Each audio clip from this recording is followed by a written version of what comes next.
il y a beaucoup de gens qui nous interrogent là-dessus. C'est ce journaliste de France Inter qui s'appelle Jean-Philippe Desbordes, condamné... France Info ? Oui. France Info. Il a été condamné à 20 ans de prison pour viol, acte de barbarie et torture sur les 3 filles de son ex-femme. C'est la cour d'assises de l'Ariège qui a rendu son verdict vendredi 22 novembre, c'était la semaine dernière. Je suis interrogé, mais vous ne pouvez pas savoir le nombre de gens qui disent pourquoi on n'en a pas parlé. Et heureusement que Goldnadel en a parlé. C'est Goldnadel qui le premier en a parlé chez vous. Je suis d'accord. Alors c'est un ancien journaliste de France Info, du Canard enchaîné, de Charlie Hebdo et d'Envoyé spécial. Il était âgé d'une 50aine d'années. Lors de son c'est une horreur absolue ce monsieur. 700 viols. Une horreur absolue.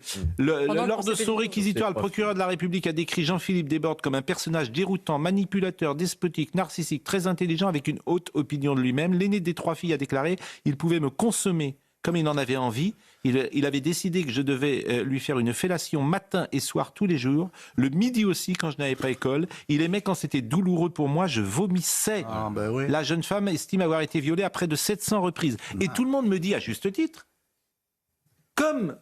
en fait, beaucoup pensent que comme c'est un journaliste de France Inter, de France Info, un journaliste de gauche, disons-le, étiqueté à gauche, personne n'en a parlé. C'est vrai, je ne sais pas si vous avez un avis. Non, mais moi, figurez-vous que je n'en avais pas entendu parler. J'en ai entendu parler grâce à William Gonadel sur votre antenne. Et ensuite, j'ai été alertée effectivement par beaucoup de lecteurs du Figaro, etc., qui demandaient pourquoi ce sujet n'était pas traité.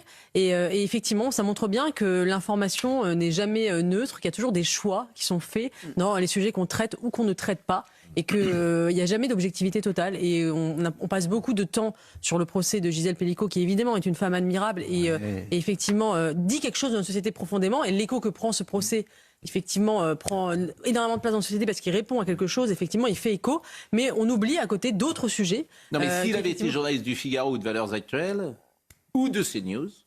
si c'était journaliste de CNews, je pense que on en parlerait matin, midi et soir. Alors là, tout le monde, évidemment, parlerait de ça, bien évidemment.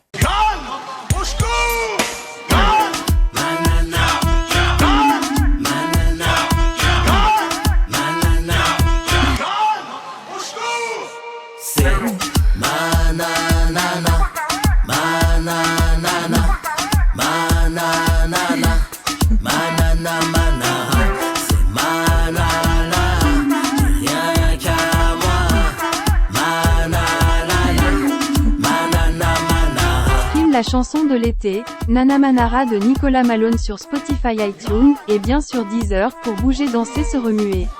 L'été sera chaud avec Nana Manara.